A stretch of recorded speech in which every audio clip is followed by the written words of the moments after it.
Good morning student, I am Pratiksha Gahlot from Sunita global school. अपन ने chapter 5 start किया था which is the fundamental unit of life. इस chapter में अपन ने प्लाज्मा मेम्ब्रेन के बारे में देखा था, सेल वॉल के बारे में देखा था। आज अपन देखेंगे न्यूक्लियस। न्यूक्लियस क्या होता है? तो देखो, सबसे पहले क्या होता है, एक सेल होता है। सेल होता है, सेल इस टाइप का होता है, ठीक है। सेल के ऊपर एक मेम्ब्रेन होती है, प्लाज्मा मेम्ब्रेन। प्लाज्मा मेम्ब्रेन के जस्ट नीचे देखो, डायग्राम में बताती हूँ मैं आपको। प्लाज्मा मेम्ब्रेन होता है, प्लाज्मा मेम्ब्रेन के जस्ट ऊपर के साइड में क्या होता है, एक सेल वॉल होती है, ठीक है। इसके बारे में अपन ने देख लिया था। आज अपन देखेंगे न्यूक्लियस क्या होता है। देखो, remember the temporary amount of onion peel we prepare. अपन अनियन पील बनाई थी, उसमें अपन ने देखा था we had put iodine solution on the peel. अपन ने आयोडीन सॉल्यूशन भी डाला था। क्यों डाला था? What would we see if we tired observing the pill without putting the iodine solution? Try it and see what the difference। क्या difference होगा जब है ना किसी भी सब्सटेंस को अपन जब है ना माइक्रोस्कोप में देखते हैं तो उसमें आयोडीन सॉल्यूशन डालते हैं। क्यों डालते हैं? ताकि उसमें अच्छा सा अपन को क्लियर उसमें दिखे। क्लियर दिखेगा तो अपन डिफाइन कर पाएंगे कौन सी चीज क्या है।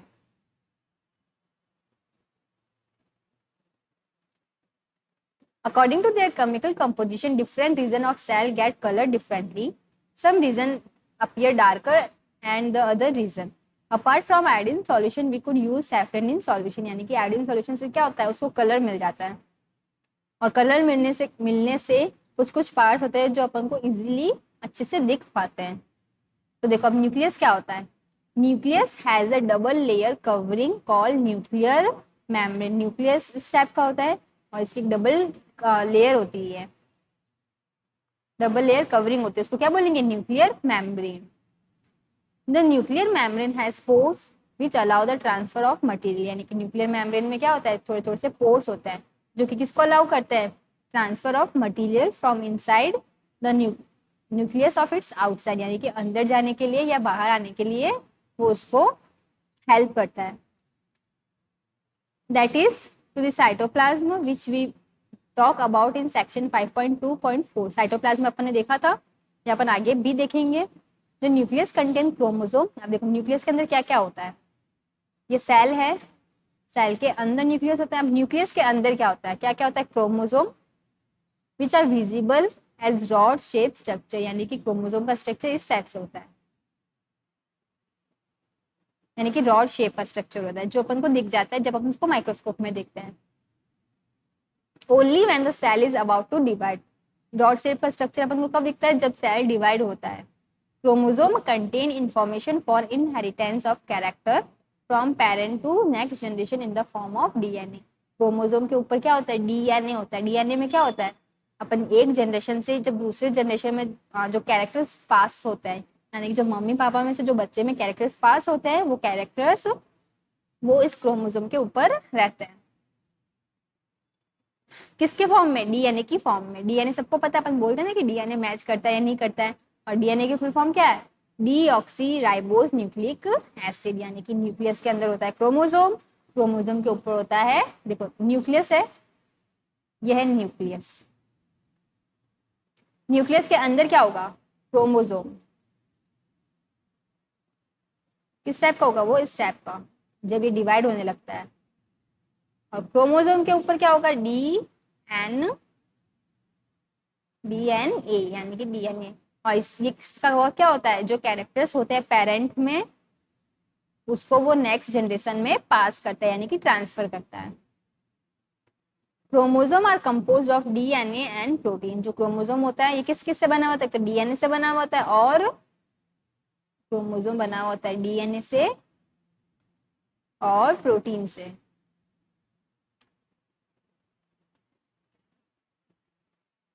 DNA molecule contain the information necessary for constructing and organizing cell। यानी कि डीएनए पे इंफॉर्मेशन होती है। Functional segment of DNA are called jeans.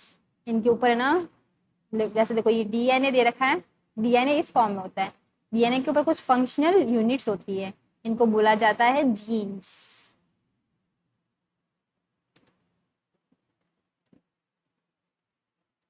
इसको याद रखना, functional segment of DNA are called genes. In a cell which is not dividing, this DNA is present as a part of chromatin material, यानी कि वो cell जिसमें not मतलब वो divide नहीं होते, in a cell which is not dividing this DNA, यानी कि क्रोमेटिन भी इस टाइप का स्ट्रक्चर्स में प्रेजेंट होता है, उसको अपन आगे देखेंगे। Chromatin material is visible as entangle mass of thread like structure. Chromatin है ना इस टाइप के फॉर्म में होता है, मतलब जैसे थ्रेड को अपन मिक्स ऐसे बना देंगे बॉल टाइप, तो स्ट्रक्चर कैसा बन जाएगा, वही क्या होता है उस टाइप का स्ट्रक्चर क्रोमेटिन होता है। Whenever the cell is about to divide, the chromatin material get organized into chromosome. जब मेरा सेल डिवाइड होने लगता है तो जो क्रोमेटिन का जो मटेरियल है वो क्रोमोसोम में चेंज होने लगता है, यानी कि ऑर्गेनाइज होने लगता है। ये जो वर्ड्स है ना, आपको इसको बार बार पढ़ोगे ना तभी आपको लर्न होगा, वरना आपको ऐसे समझ में नहीं आएगा, इसलिए इसको आप बार बार पढ़ते रहना। The nucleus play a central role in cellular reproduction. जो न्यूक्लियस होता है ना वो एक रोल प्ले करता है, यानी कि सेल के रिप्रोडक्शन में। ये सेल है, इसी सेल से दूसरा सेल भी बनता है, तो जो न्यूक्लियस है ना इसमें हेल्प करता है। The process by which a single cell divide and form two new cell, it is also plays a crucial part along with the environment in determining the way the cell will develop and what form it will be exhibit at maturity by directing the chemical activities on the cell। यानी कि cells कैसे divide होते हैं, वो सारे chemical activities पे activities पे depend होता है। इन सम ऑर्गेनिज्म जैसे कि bacteria, the nuclear region of the cell may be poorly defined, यानी जो बैक्टीरिया में जो न्यूक्लियस का जो रीजन होता है, यानी कि न्यूक्लियर रीजन होता है वो थोड़ा सा कम अच्छा नहीं होता है, यानी कि पुअरली डिफाइन होता है due to the absence of nuclear membrane. क्यों? क्योंकि इसके ऊपर न्यूक्लियर मेम्ब्रेन नहीं होती है। Such an undefined nuclear region containing only nucleic acid, इसीलिए क्या होता है अगर उसमें न्यूक्लियर मेम्ब्रेन नहीं होगा तो उसमें ना न्यूक्लिक एसिड की प्रॉब्लम आएगी, यानी कि such an undefined nuclear region containing only nucleic acid. जिस पे मेम्ब्रेन नहीं होगा उस पे क्या होगी, न्यूक्लिक एसिड होगा, इज कॉल्ड न्यूक्लियोइड। न्यूक्लियोइड का स्ट्रक्चर इस टाइप से होता है, ठीक है। Such organism whose cells lack a nuclear membrane are called prokaryotes, यानी कि जिन सेल्स पे न्यूक्लियर मेम्ब्रेन नहीं होगी वो कहलाएंगे प्रोकैरियोट, और ऐसे प्रोकैरियोट में न्यूक्लियस नहीं होगा, क्या होगा इसमें होगा न्यूक्लियोइड,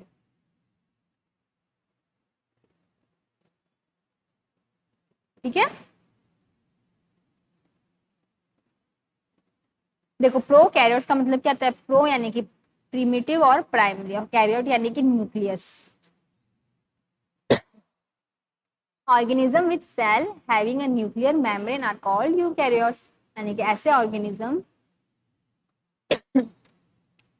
या ऐसे सेल जिसमें न्यूक्लियर मेम्ब्रेन इसमें एब्सेंट है, ठीक है, इसमें प्रेजेंट है, तो वो कहलाएंगे यूकैरियोट्स, ठीक है। Prokaryotic cell also lack most of the other cytoplasmic organelles, यानी कि जो प्रोकैरियोट सेल्स होते हैं, प्रोकैरियोट सेल्स यानी कि कौन से जिसमें न्यूक्लियोइड होता है, न्यूक्लियस नहीं होता है, तो prokaryotic cell also lack most of the outer cytoplasmic organelle, यानी कि इसमें कुछ साइटोप्लाज्मिक ऑर्गेनेली भी नहीं होती है, जो कि किसमें प्रेजेंट होती है, यूकैरियोट्स में। Many of the function of such organelles are also perform by poorly organise part of the cytoplasm, यानी कि ऐसे बहुत सारे फंक्शंस हैं जो कि अच्छे से नहीं हो पाते हैं।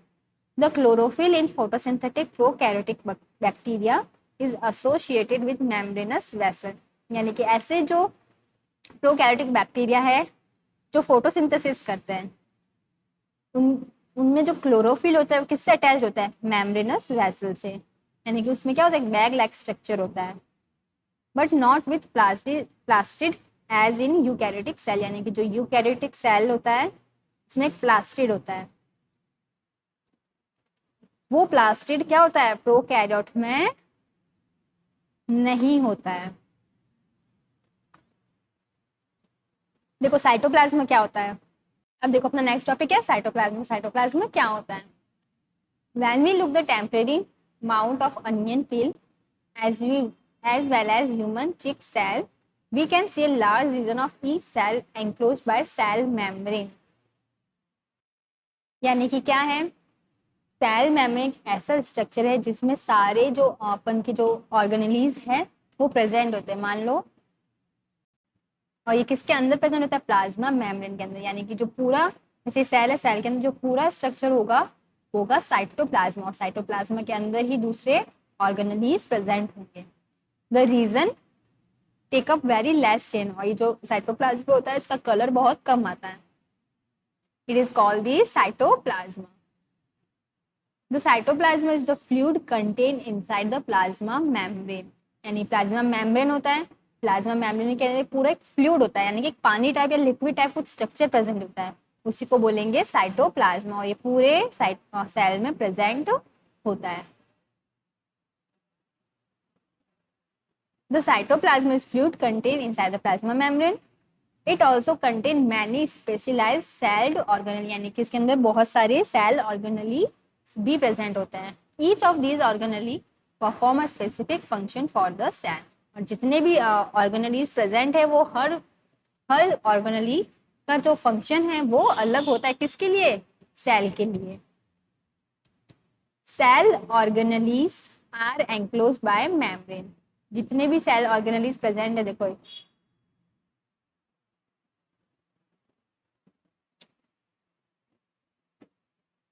देखो ये साइटोप्लाज्मा है, यानी कि ये एनिमल सेल है, ठीक है। एनिमल सेल में पूरा लाइट ब्लू कलर का दे रखा है, ये सारे साइटोप्लाज्मा है। अब साइटोप्लाज्मा के अंदर देखो क्या क्या है, ये लाइसोसोम है, ये राइबोसोम है, ये न्यूक्लियस है। तो यानी सारी चीजें कहाँ प्रेजेंट होगी, साइटोप्लाज्मा के अंदर।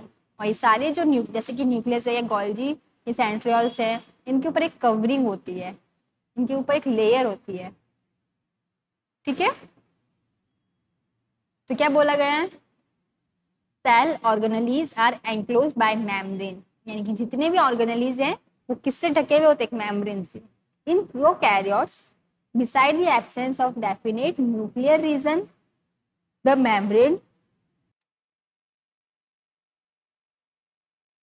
Membrane bound cell organelle are also absent. और मैंने अभी आपको बताया था जो प्रोकैरियोट्स होता है उसमें न्यूक्लियस नहीं होता है, ठीक है।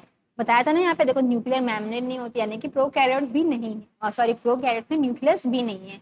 अगर न्यूक्लियस भी नहीं है तो जो सेल ऑर्गेनली है उसकी बाउंड्री भी नहीं होगी।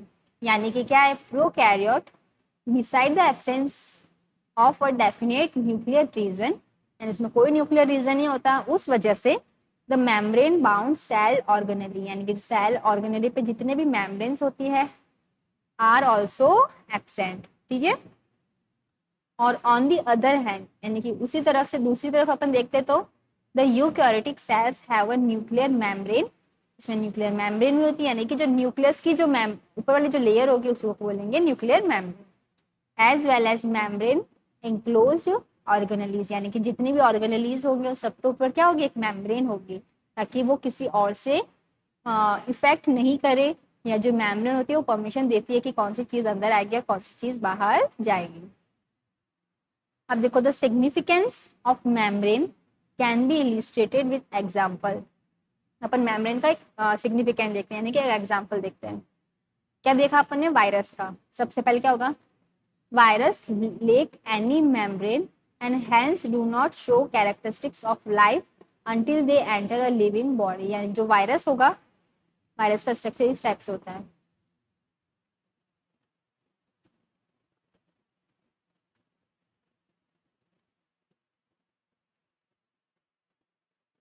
ठीक है, वायरस का स्ट्रक्चर इस टाइप से होता है। तो वायरस के ऊपर ना कोई भी मेम्ब्रेन नहीं होती है, और ये तब तक वायरस अपना काम नहीं करता है जब तक वो किसी जिंदा बॉडी यानी कि लिविंग बॉडी के अंदर नहीं चला जाता, तब तक वायरस अपना काम नहीं करेगा, वो ऐसे ही रहेगा। सबसे पहले वायरस के ऊपर कोई मेम्ब्रेन नहीं होती है, वायरस लेक एनी मेम्ब्रेन, और ये काम अपना तब तक नहीं करेगा जब तक वो किसी लिविंग बॉडी के अंदर नहीं चलना चाहता। Hence do not show characteristics of life until they enter a living body and use it cell machinery to multiply।